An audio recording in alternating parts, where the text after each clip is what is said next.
Hello, you wonderful people, and welcome to another episode of Not to Comic Book. This being a show where it's about TV shows that are adaptations of comic books. For today's episode, I'm going to talk about the latest episode of Superman and Lois. A lot of really interesting things went down in this episode, so let's break it down. So obviously we're picking up with Clark's situation. Obviously this being that whatever it is that he's connected to that's in those minds, that this connection is so strong that him getting even close to that area debilitates him to the point he can't really do what he needs to do. Obviously the conversation is like, right, shouldn't we bring the military in on this? But it's like, right, the last thing you need is them to know, like, cool, whatever this is something that can topple you. And he's afraid that basically Anderson's going to bring in his junior squad of superheroes, and it's like, right, they're too young to go up against whatever this is. So Clark wants to kind of take some time to figure things out first, figure out what it is and what's going on. And obviously John kind of volunteers to kind of check things out, especially when Clark kind of officially loses it early on, because it's very interesting. Once again, it ties back to like the conversations last season about like trust and how, losing control of yourself and always trying to be in control. And now for Clark to be losing that very control. Once again, this isn't just on him. There's other contributing factors that it's doing something to him. It's making him lose control of himself. And he's snapping at Jordan because Jordan's having that conversation of like, he wants to tell Sarah the truth.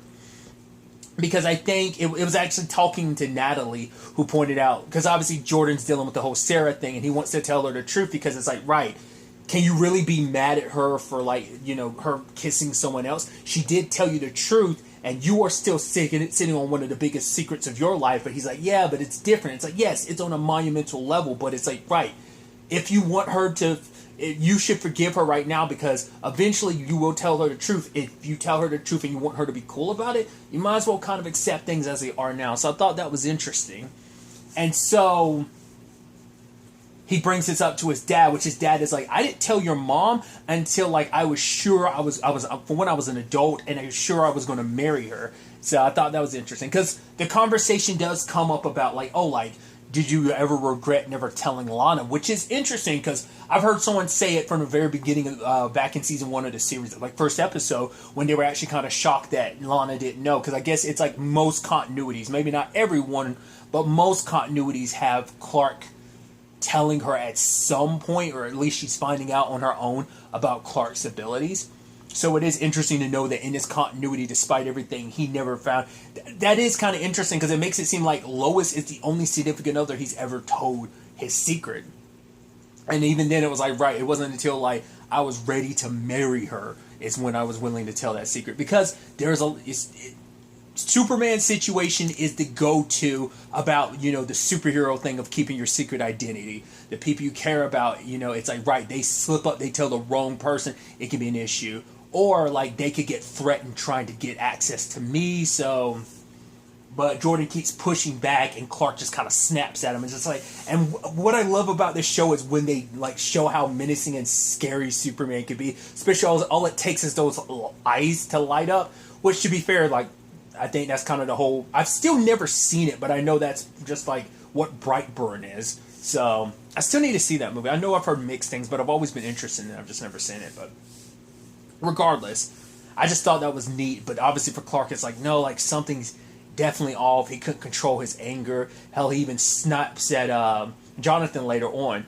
Which, because Jonathan's going through his own issues, he finds out the kid that he's kind of like, oh, he's taking steroids. Turns out the kid's like doing X-Kryptonite, which I'm like, okay, so we're definitely going to be seeing a lot more of that. And it doesn't give him full-blown superpowers. It definitely would. Well, I'm curious, like, what kind of effect that would have on Jonathan in comparison to other people. He isn't a Kryptonian, so it won't have any effect on him. I'm sure it will affect him like a regular human, because I wonder, is it considered like he has Kryptonian DNA, it's just not active? Or is it just kind of saying like he has no Kryptonian DNA at all? You would assume he had some, so maybe it's just dormant and not active. Like, will the X-Kryptonite do something to his DNA? Will it not? Like, would it end up affecting him in a way that it wouldn't affect other humans? I just think that's kind of interesting.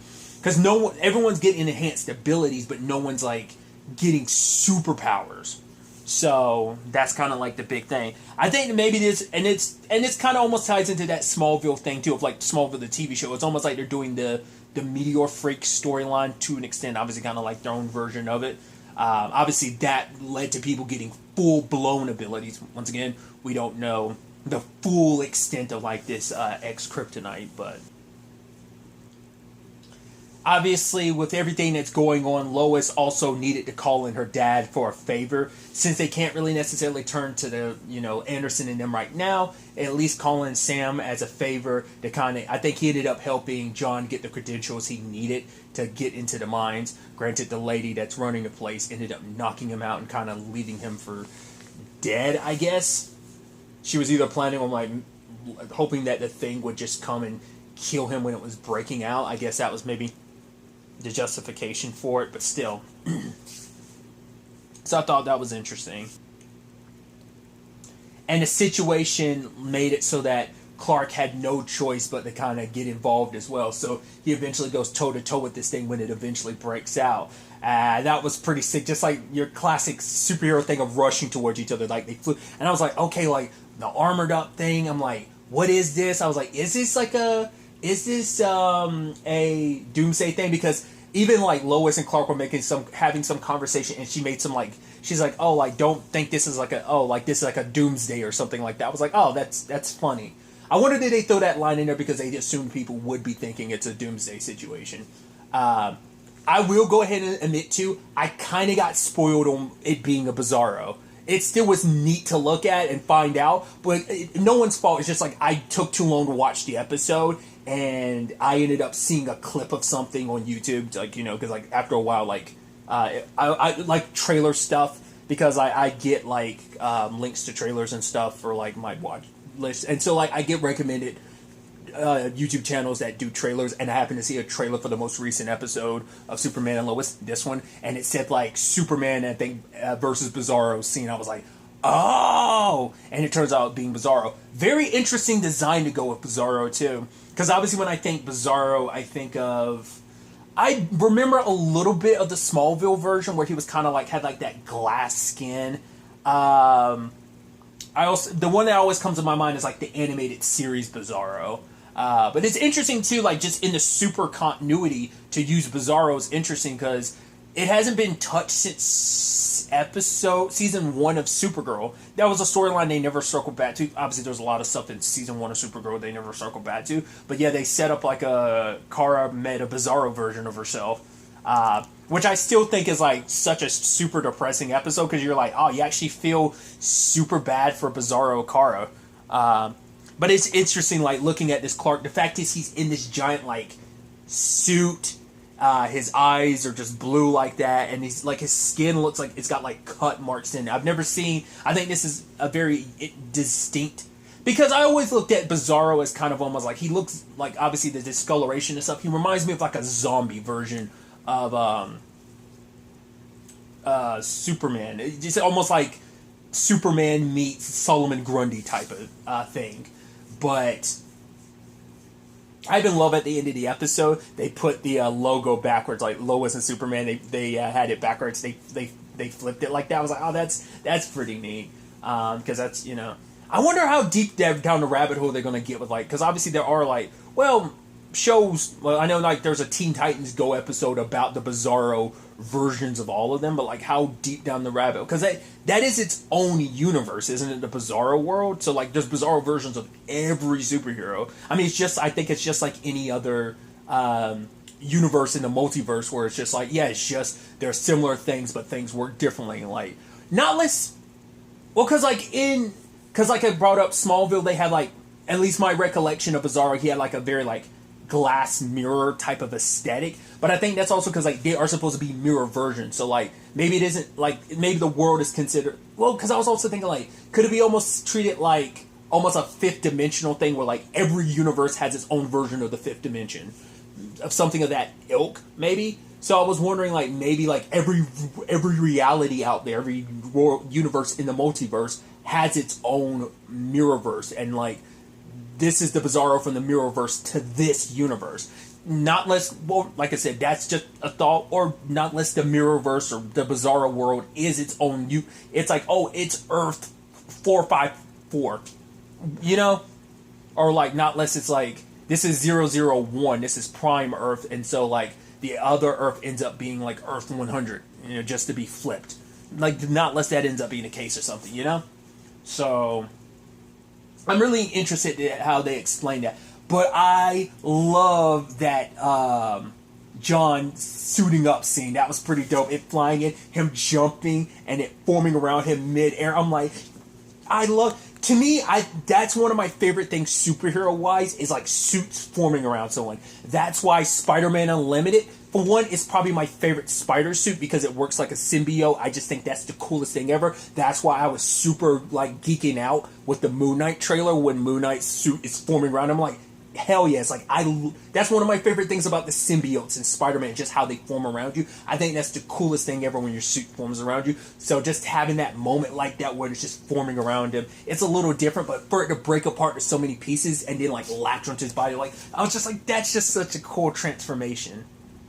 I thought it was interesting, obviously the red sun grenades or whatever didn't work on him, but part of me wonders is like, right, he's supposed to be the opposite of Superman, so I'm sure it's going to be like, oh, kryptonite makes him stronger. I'm not saying that because I know that for a fact, because I don't remember how the whole Bizarro thing works, but I do believe it's like, right, what would hurt Clark isn't going to hurt him, but anything that would help Clark probably would. So I'm assuming that would, I mean, once again, just I'm making a lot of assumptions. I'd assume that means like magic wouldn't work on him either, because magic works super well against Kryptonians. I don't know. But obviously, it's like, whatever it is affecting Clark affected him too. So is he not actually the source of it? Is something else happening? Is it a byproduct of both of these? Is it almost like a paradox thing of like two beings shouldn't coexist in the same universe like that? You know, I mean, most recently it came up in Batwoman about Alice joking about like, right, there can't be two of the same people in the same universe. We found out what happened to the other Bat. Like, oh, what happened to her? Oh, yeah, she got killed. Just like the universe has its way of balancing things out. So is that a byproduct of that? Or is there something else at play that's affecting them? Like, is there a third party involved? Or is it just like, no, we're in close enough proximity to each other and we having this... Because Clark was, you know, Lois, and then we're talking about like how he was feeling someone else's anger. So... they are mirror images to each other, so it would make sense if, like, you know, it created this empathic symmetry between them. I guess dynamic would be a more appropriate word in that regard, but still, I just think that's interesting, kind of trying to figure out the ins and outs of how that necessarily works. I'm excited. I'm curious, like, how does anyone else know about Bizarro being there? I mean, how long has he been down there? Because the fact is he's got the suit on and everything must mean, like, someone put him there, but who and when? Like, because that was the thing of, like, no, he couldn't have gotten here like John and Natalie did, but still, we'll kind of have to find out. But like I said, like, how does anyone else know he was there? Because Clark and them sure didn't know. I thought it was interesting, though, he ended up in the Fortress of Solitude, probably because that's where his own Fortress of Solitude is in his world. And it's just like, oh, I just came here and just because it's home. He did have, like, a necklace around his neck, so I'm wondering if that's supposed to be, like, the Bizarro Jor-El-like crystal, because, you know, Clark doesn't have it. Obviously, you know, his brother destroyed his last season. But Clark still, despite everything, doesn't want to bring Anderson in on this because he doesn't... It's like, right, if they're going up... Because I wouldn't want those kids to go up against me. They definitely don't stand a chance against this thing if it's got all my powers and this and that. But Sam's like, no, there's literally a Bizarro Superman out there. It's like, you are the most powerful being on this planet. And the last thing we need is another one of you. I mean, hell, we just had to deal with a whole bunch of you last season. So, and your brother, especially when he got souped up from the... that device and the device and everything. So, but John's like, no, I'll help him out. You know, it's like, right, we won't know if we will stand a chance against him until, you know, they test it out. But I did like that Natalie's like, right, because she was like, we're supposed to be having a normal life, but John's like, I don't think there's anything normal for us. It's like, you'll never be able to fully have a normal life. You are people from a different universe. So it's just like, there was never going to be an option there. So Natalie's reluctant. Well, John didn't want to bring her into the fold, but if it means like this is what you're going to do, you're going to help them out, that's why you're doing this, then I got to make sure this suit is souped up. So I'm curious to see what that looks like. Are they just going to do like a more like, oh, this suit's going to get enhanced, or are they going to make him a suit that makes it look a little bit more like Steel from the comics? Not a character I'm that familiar with, but I've seen bits and pieces about the character, so I'm curious, like, will they do a little more comedy accurate in certain regards, or what? Like, what kind of enhancements she's going to make? Or, like I said, is it just going to be a stronger version and, like, more teched up version of what's already there? Circling back to Jonathan, finds out that his girlfriend is the one that's selling the drugs and stuff. And it's like, oh, man, that's so cool. That's so cool. That's so awesome. And that's so complicated. Well, Jonathan being insecure, because I mean, it's understandable too. Like, he hasn't really brought it up, but you know that's still got to bother him to some extent. Like, he came to kind of deal with it, but it's like, right, he already has one superpowered person on the team, and that's his twin brother. So like, that's already a bit of a, all right, I'll move past it. Now there's someone else having an advantage. It's like, I already had to take a back seat to my brother. Now I got to take a back seat to someone else who's cheating. It's like, fine, I'm gonna get it. I'm not gonna break up with Candace. I just want to get the drugs too, especially because for her, it's like, yeah, like me selling drugs and stuff, it's just me trying to make sure me and my dad don't lose our house. So he wants this. Like I said, we'll see whether or not it has negative effects or not. But I do think it speaks volumes that even before he came to that conclusion, he confronted Timmy before he even brought it up to his dad. This is kryptonite we're talking about. At any point, he could be like, yo, Dad, like, they're selling X-kryptonite around. Like, maybe you should do something about that. Like, the fact is you didn't, because because his ego was hurt. It's like, oh, like, you're only tougher than me, like, you need drugs to be better than me and stuff like that. And then finding out, oh, your girlfriend's selling them underneath your nose the entire time. It's like, right, she brought the information up to you the moment you found out he was doping, but to make you feel better, you're like, oh no, it's just not regular dope, it's something else. But omitting the fact is that she was selling him said substance. So then you also have the Jordan side of things, where he's trying to make things right with Sarah. Once again, still grappling with the whole thing of like, oh, should I tell her the truth? I want to, but Dad says I shouldn't. But it's like, right, you're a teenager. Your feelings change all the time. Just because you feel a certain way now doesn't mean you're going to feel that way forever. But it's also the thing of like, there's no guarantee. I mean, there are people who are high school sweethearts who do manage to make it. And then there's just the thing of like, cool, like the relationship might make it a year, maybe it won't. But I love that, like, Lois is saying, like, right, this is important to him. This is the first time he's ever been in love. So Clark is like, right, all right, we'll have this conversation. We'll revisit this in a year. If you're still with Sarah and you still feel this way, we'll revisit this conversation then. So, but he makes a giant gesture to her, giving her a necklace that belonged to her grandmother because her grandfather gave it to her. And it's like, right, when they were high school sweethearts. So he wants to do the same thing to show, like, yo, I'm all in. That, you know, I do love you and I want to be with you for a very, very long time. And a single kiss isn't going to get in the way. It was a combination of that plus the fear of not being able to tell her the truth that kind of made him push her away. And so he kind of apologizes for, like, letting it bother him as much as it did. But you know, I'm glad to see they're still in good spots, still, you know, but it's like still gonna have to work around the whole thing of like, yeah, you're kind of lying to her about the power thing. That's always going to be a bit of a snafu, an issue. But once again, given enough time, he plans on eventually telling her the truth. He wants to right now. He just has to prove, like, right, this isn't just some, like, fling, like, this means a lot. And the fact is, she is someone I do eventually want to marry, and I'm going to, the thing is, like, is that, like, are you, like, just over, like, is it just being, like, first love, like, you have blinders on type of thing? I get that. Like, I remember being 15, getting my first girlfriend, and just being like, oh, yeah, this is just, obviously I'm, like, hyperbolizing, but being like, oh, my God, this is the dopest thing ever. Yes, I once again remember being a teenager, from 15 to 18, being madly in love with a girl, and being so head over heels that, you know, a lot of lessons I learned from that relationship. Once again, nothing against her, just like there's a lot of growing I had to do after that relationship because of stuff. in the relationship and outside. So I'm just saying, like, Jordan, there might be a lot for him in that regard with Sarah, just kind of like. But this episode was also about opening up old wounds for Lois, and it complicated things between her and her dad, because she's bringing up the Allie thing again, because now that's the podcast or whatever is popularizing it again. So she's bringing it up to her dad, but she wants her dad to reach out to Lucy, but he's reluctant to get in the middle. But for her, it's like, that's the most frustrating thing. You never picked a side. You would never pick my side. You would try and pick Lucy's. He's just like, I didn't want to get in the middle of things. I know how bad that can get. You remember how bad that can get. And so it turns out he never actually read her article, because he was like, yeah, your sister said it wasn't like that with her and Allie like it is the others. It's like, you never read my article, because it was exactly like that. And he eventually did read the article.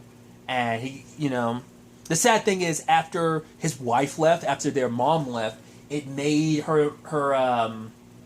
it made him, dive into work to kind of compensate. And so he wasn't really there for his kids, because it's like, that was the one place he had in control. So that led to the relationships being very complicated the way they were. And so obviously he regrets about, things being the way they are, but he can't change things now. So obviously he reached out to Lucy and asked her to meet with Lois, but it's like, right, you can't kind of go full steam ahead like you normally do. You need to kind of be a little delicate with your sister, because she's not as strong as you. Sadly, it wasn't Lucy that showed up, none other than Allie. So she's like, right, your sister sent me, I told her I'd meet with you instead. So it's like, okay. Because, like, they did admit and talk about it, like, last episode. She never suffered any, like, criminal charges. I think her name and reputation was dragged through the mud, but she never actually went to jail for any of it. So it's, so she's doing probably everything she can to try and ruin Lois's life. What that ends up turning into, because it seems like it's just like a low-key, just like personal story for Lois, just from a journalistic standpoint and also from a family standpoint, because that means her sister's still neck deep with this lady. This lady still has some control over Lucy. And maybe this has something to do with their mom, where it's like, right, like, that left some emptiness inside of Lucy, that this, because it's like, right, people in cults are able to take advantage of you just because of some stuff that you're going through. They know how to find people who are vulnerable and know how to attack those vulnerabilities and use them against you. So the question is, like, what does she see in Lucy that allows her to manipulate her? Like I said, where is this story going to end up taking us? Is it going to grow a little bit bigger than what it is, or is it just going to stay like a Lois story just because of her reputation potentially getting dragged through the mud of, like, oh, she pushes her sources to kind of like corroborate a story, and she's willing to do whatever it takes to get the story, even shifting the narrative to be what she wants. Like, it seems like we're going to get a bit of that. Takes us. Obviously, another angle to the episode is Lana running for mayor, and she kind of has quite a bit of the town support, but the problem is there are people not backing her, because she wants to add, like, like a 0 interest rate or something like that to, like, small businesses. But one of the dudes, was his name, like, Clark, called her out. Not Clark, it was something of that, like that, who called her out for the fact is that it's like, right, you basically were working with the bank when they gave us these terrible loans, and they kind of screwed us over. And then you're the one that signed people up to the Morgan Edge thing. Granted, I didn't know what he was up to. It's like, oh, just another thing you didn't know. And so she didn't have all the answers. Because Kyle was telling her she needs to be a little bit more free-formed with it, a little ad-lib it a little bit, but she's very like, no, I need to be this, and this, because I need to come off looking professional. I can't have anyone questioning, me being the right person for this job. Kind of all blew up in her face a little bit. Luckily, Sarah kind of filmed her to make it seem like a very more personal thing of like, right, if you have any questions, hit me up. Like, oh, this is me just cooking and stuff like that. It's just, rather than making her look like a politician, it just made her look like a mom. Just like, because I think it was to make her seem more personable rather than just like, oh, this political figure. It like adds in the human element to it. So we'll see how this election situation goes, how that plays out, how much of an impact that's going to have. I mean, Lana being mayor, how much of an impact that's going to have on Smallville as a whole. and how that plays into these other storylines that are happening at the same time. How much is going to stay separate, like amongst these storylines, like how much stuff is going to be separated, how much stuff is going to bleed over into other storylines. It's definitely going to be interesting to see ultimately where all of this ends up taking us going forward into the next episode. But really, that's all I want to talk about. Till the next time we meet, be happy, be safe, live life to the fullest, and enjoy it. Good day and goodbye.